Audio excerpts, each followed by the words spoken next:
Hello, and welcome to another episode of the Cutting Edge Figure Skating Podcast. My name is Kim Dunaway, and in this episode, I will be previewing the 2024-25 Grand Prix final that will be in Grenoble, France this weekend. Let's start off with the dance event. I feel like of all four disciplines, this one is probably the most straightforward, albeit we have had a grand amount of chaos this fall in the Grand Prix season, but I feel like by the time Grand Prix final rolls around, it's going to be pretty straightforward.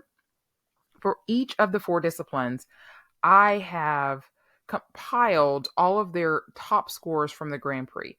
Some skaters will have better scores from challenger events, but oftentimes the Grand Prix seems to be a little bit better gauge of what the judges are doing so far in Grand Prix and some of the ISU championships. So I've thrown out the challenger scores and just gone with the Grand Prix scores.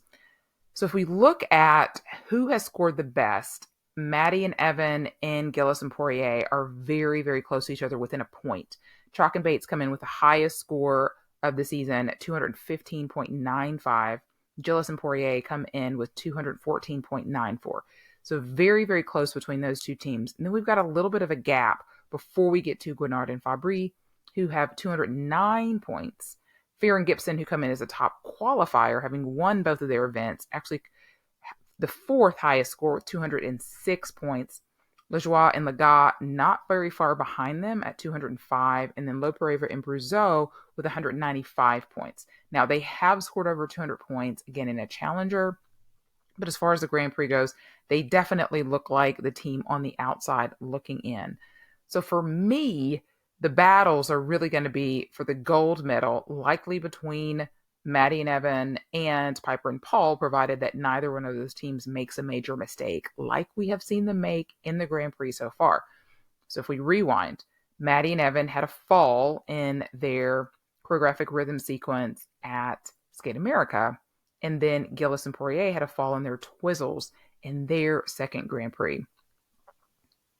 So we haven't seen either of these teams at their best consistently this season, but they've both had a competition where they have been well. For Maddie and Evan, the biggest issue for them has definitely been in their rhythm dance. They came out Skate America with 11 different songs, was not well received. They cut that back to 8 songs of their second Grand Prix. Looked a lot better. Are they going to keep it that way? Had they made any other additional changes? Definitely was an improvement. I think between the two of them, I prefer Piper and Paul's Beach Boys rhythm dance over Maddie and Evan's. Their free dances to me are both very strong vehicles for them. I like Maddie and Evan's jazz number probably a little bit more than I like Piper and Paul's, but I think that Piper and Paul have a very strong free dance as well. Could come down to levels, the preference of judges.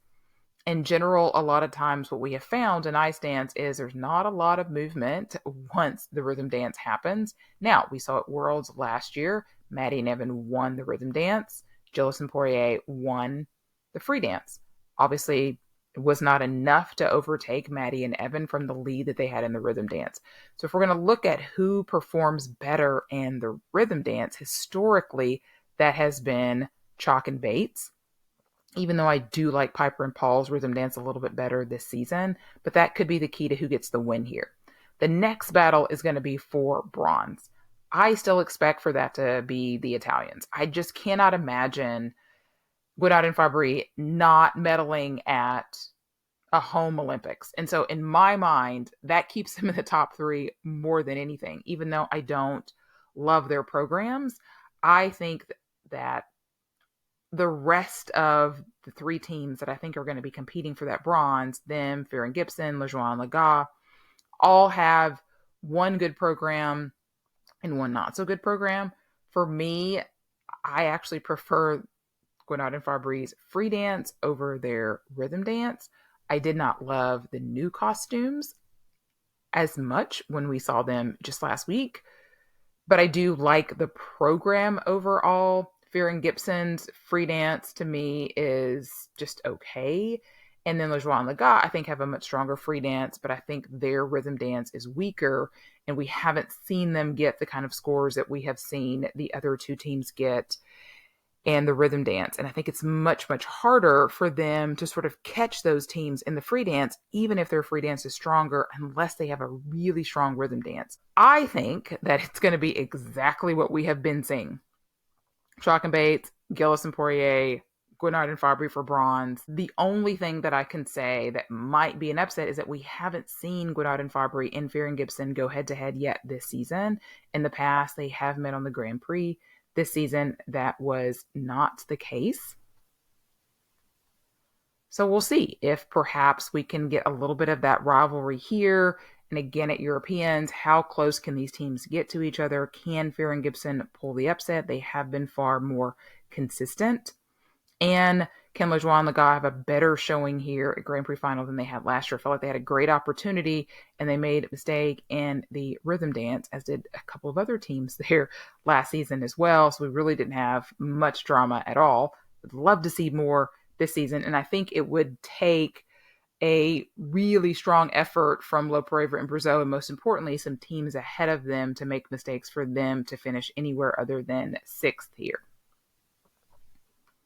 Moving on to the men's event, we have had a change here. So when I recorded the men's episode for Cup of China, I was pleading with Adam Seohimfa of France to withdraw, even though the Grand Prix final was going to be at home in France. He was clearly not healthy, and it just didn't seem wise. And sure enough, about 24 to 48 hours later, he officially did withdraw from Grand Prix final, and Mikhail Shadorov has been inserted in his place. So we have had a change there in terms of the roster. If we look at the scores, again, in the Grand Prix, you've got Ilya and Yuma who come in as the only contenders who have scored over 300 points. And really, if you look at the rest of the roster here, the only ones who can really score over 300 points, Ilya comes in with the highest Grand Prix score at just under 302 points, and then Yuma at 300 points. Very similar. For me, those are your top two. I don't see in absence of some major mistakes from both of them, because frankly, both of those two skaters can afford to make a mistake and still finish ahead of the rest of them due to the tech content for Ilya and the technical content plus the program components for Yuma. For Ilya, he just needs to stand up, right? If he stays on his feet with the tech content that he has, no one's going to beat him. Now, Kevin beat him in the free skate at Skate America. He wasn't particularly clean there. Usually at this point in the season is when we start to see Ilya bring in some of the really big tech content. Is this the competition this season when he brings out the quadruple axel again? Is this the competition this season when he attempts all 6 quads? We know that it's coming. The whole triple axel quad toe from Shadorov, is that going to prompt Ilya to maybe try a quad toe that I know he's practiced that we haven't seen in the competition? Is he going to pull out that quad lutz triple axel combo that he's done at Worlds? Who knows? I don't think he needs to do anything quite that crazy, but typically in the past, we have seen him at least do the quad axel at Grand Prix final just to give him that little bit of an edge over the rest of his competitors. I'm certainly expecting him to bring out something. For Yuma, the real key for him is going to be the quad flip. It hasn't gone well for him really all season. It's a beautiful jump when it's landed well. He needs that extra tech content if he wants to push Ilya and potentially win here. But how's that going to go for him? Had a really rough go in ESPA, probably because he was going back to back from NHK to there. I hope that was a fluke and that we see him at his best here. He has probably, in my mind, the 2 best programs. I think you could certainly make a argument for Kevin Amos as well, but I would say that Yuma has the best 2 programs in men's that are going to be here at this event, and I expect those 2 to go 1-2. Third place is going to be a very interesting battle because it's not a lot of divergence between the scores that we have seen Kevin Amos get, Shun Sato get, and Mikhail Shadorov get. So in the Grand Prix, Kevin Amos' best score was 282.88, Shun Sato 278.48, and Mikhail Shadorov 276.17.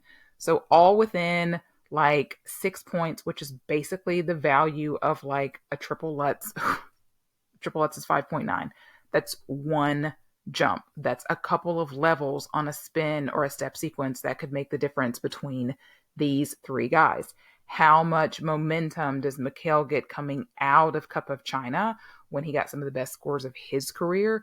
I think it's going to be tougher for him than it is for the other four guys that I would put ahead of him, because we've seen Ilya, Yuma, Kevin, Shun all score at 100 or better in the short program or get very close in the case of Shun. Kevin has only done it at World Team Trophy, which is notorious for overscoring, but he has hit that number before. Whereas Mikhail, his best short program score is 95 in a Challenger, 93 in the Grand Prix. Still, very high scoring potential. But if you can put some space, if you're Shun Sato, Kevin Amos, of 6-7 points between you and Mikhail going into the free skate, that might make the difference in you staying on the podium and staying ahead of him. But I think all three of those guys are in the running for bronze. Daniel Grassel, I would put behind everyone else just because, again, his scores haven't been as high as everybody else has. His total score is actually only 264 points versus everyone else, which is where some people were a little frustrated that Mikhail didn't get an original bid into the Grand Prix final, because it's based on a scoring system, like how well that you did at the event in terms of podium placements, and you get points for that. It's not based upon total score, which means that, some people have a little bit easier Grand Prix than others, or some people withdraw and what have you. And so sometimes it might be an easier path for other people. I'm not advocating for them to change the way that it's done, but I can understand where some people's frustrations were. However, here we are. Mikhail gets in anyway, but it does, to me, put Daniel Grassel a little bit behind the 8 ball of the other 5 guys. But of course, he has a tremendous amount of tech content. For him, it's probably going to come down to calls. He has been very lucky in that he hasn't gotten a lot of calls in some of his quads and both of his Grand Prix this season, and that could be the difference between him being a podium contender here and not be. But I think we would have to see him channel his form from the 2021-22 season, when he really got the best scores of his career, to really push the other 5 guys here that I expect. Although it's men, anything can certainly happen. If I'm going to make a prediction, I'm probably going to go with Ilya 1, Yuma 2nd, and I'm probably going to go with Kevin for 3rd, which you never know what you're going to get. Obviously, it was this event last year where things just started to go awry from Kevin. After having 2 good Grand Prix, he got into Grand Prix final and just completely came undone. I would really like to see him skate well here. I would like to see him finally get on the podiums at Europeans. So hopefully for him here, much better showing than what we saw from him last year, because he's definitely got the potential to get on the podium if he skates well. Moving on to the pairs event. I feel like the pairs and the women's are the most exciting matchups coming into Grand Prix final, because they could really go any number of a different way. There's really not been a super dominant team in the fall this season. Even though Deanna and Max come in as the only pair team that won both of their Grand Prix, they actually come in with the 5th highest score. The other teams that scored higher than them but didn't win both of their Grand Prix are Mira and Kihara. Meltik and Embryolava actually come in just a point under Mira and Kihara. Mira and Kihara's best score in the Grand Prix this season is 214 points.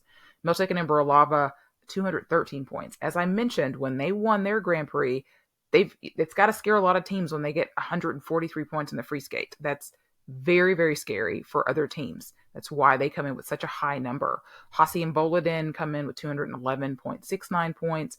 Their best score came from Nebelhorn, but again, I'm using just Grand Prix final scores. Then we've got Conti and Mashi at 211.05, just right behind Hasi and Volodin.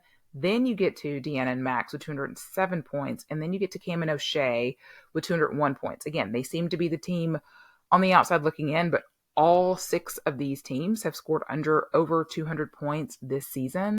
They've all scored over 70 points in the short program and over 130 points in the free skate at some point this season in the Grand Prix, which makes for a very, very potential tight final, more so than I feel like that we've had in the last few years coming in.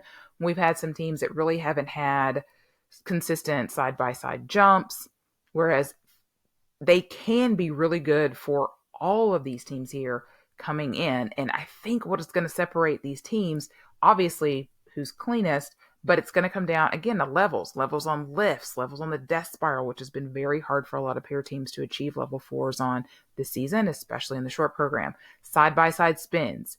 especially in this short program. Who can be in sync, who's not. Step sequence levels. We have seen, like for instance, at Nebelhorn, what separated Deanna and Max, Cam and O'Shea, and Hassan Volodin.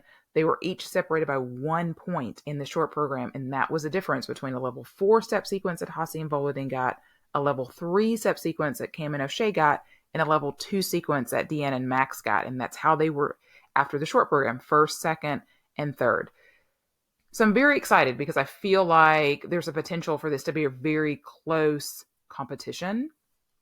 I am going to go with Miura and Kihara as the favorites. To me, they've got the best 2 programs this season of all the teams.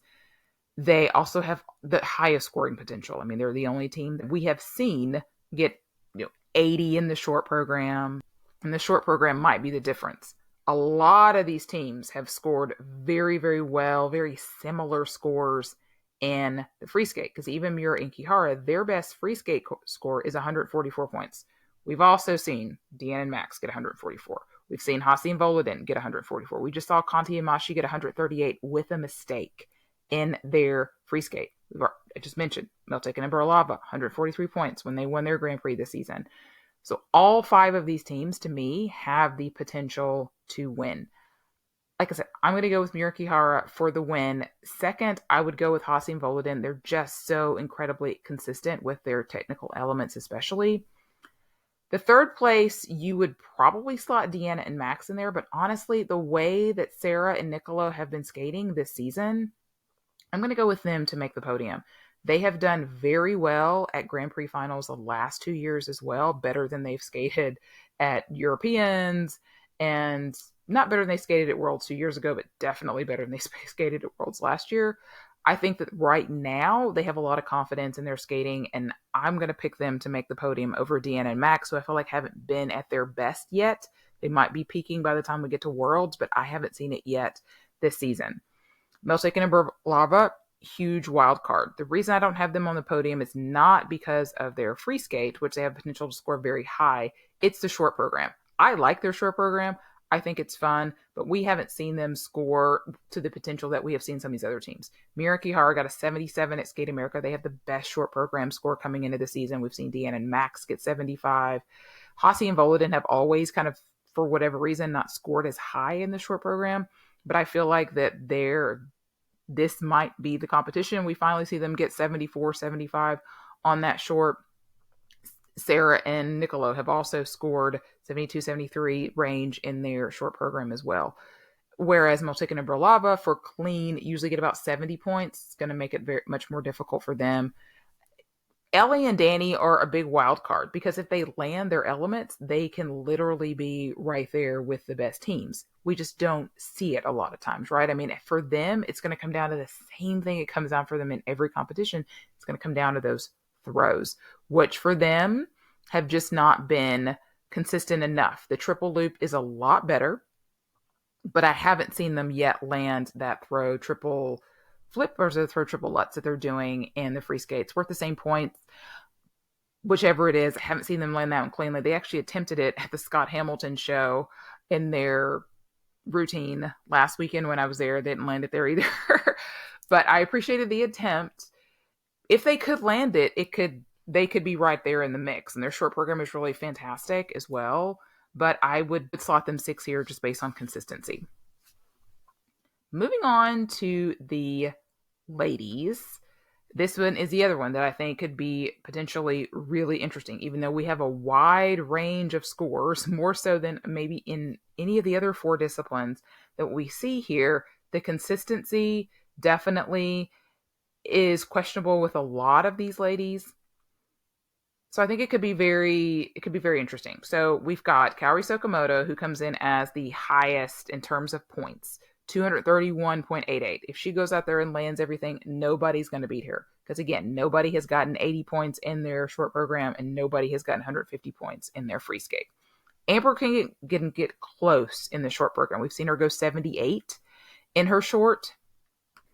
That was with level 4s on everything and no edge calls or unders or cues or anything like that. So she can definitely push Kaori in the short program. The free skate becomes a bit more of a challenge because Cowrie can score over 150 points. But again, that's with Cowrie skating everything clean. We've seen Amber skate clean really for the first time in her career just last weekend in Cup of China. To me, those are your top two ladies. Amber does have a win over Cowrie this season. She beat Cowrie at Lombardia back in September. Amber's never been in this position before. She's never been a Grand Prix final before. Obviously, Cowrie has.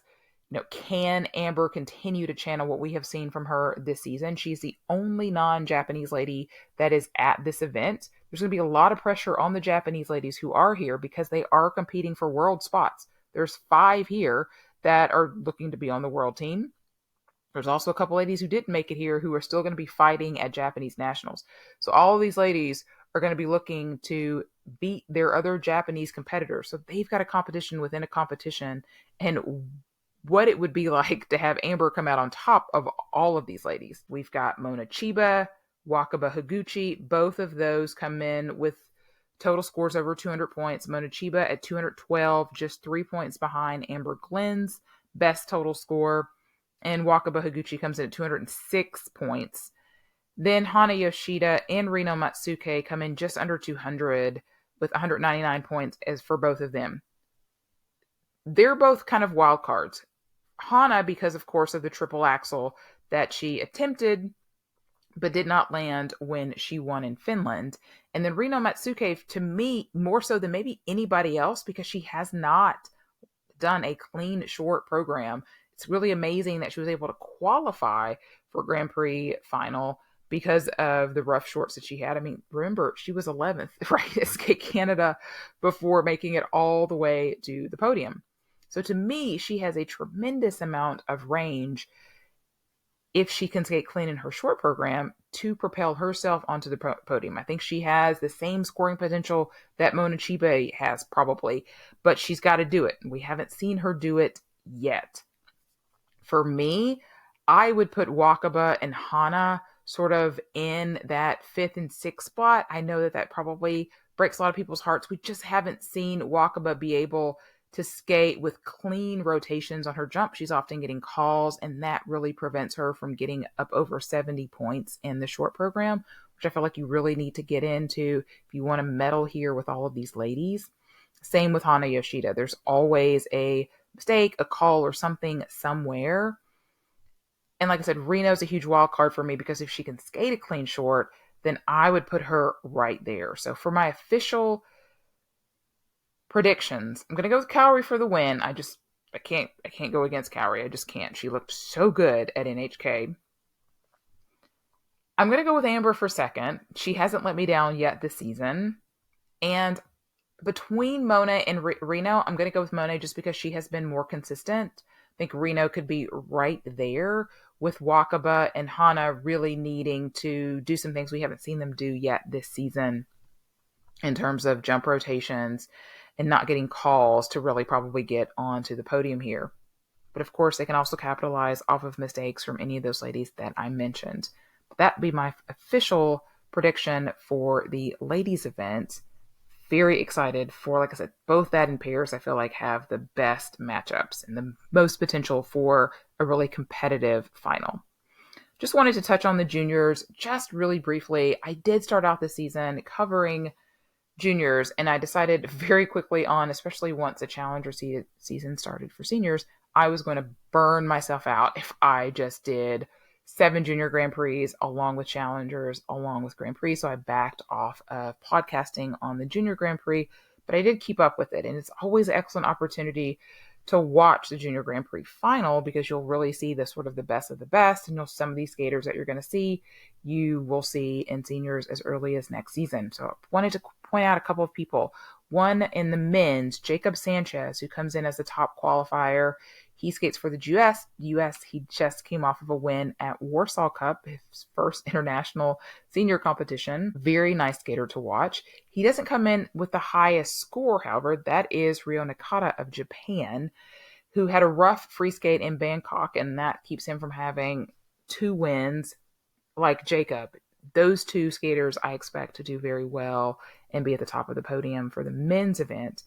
In the pairs, I've mentioned in a few of my podcasts that the most exciting thing that I saw out of juniors was Zhuang and Huang of China, who China is going to need desperately to help them qualify a spot for the Olympics, likely at Nebelhorn next season when they're able to compete in seniors, because right now they don't have a senior pair team with tech minimums for Worlds, which is very, very sad. Again, perhaps that's a Wing Jing Sui and her new partner as well. But talking about juniors here, definitely would encourage you to watch them. They have really nice side-by-side triple jumps, which is great to see.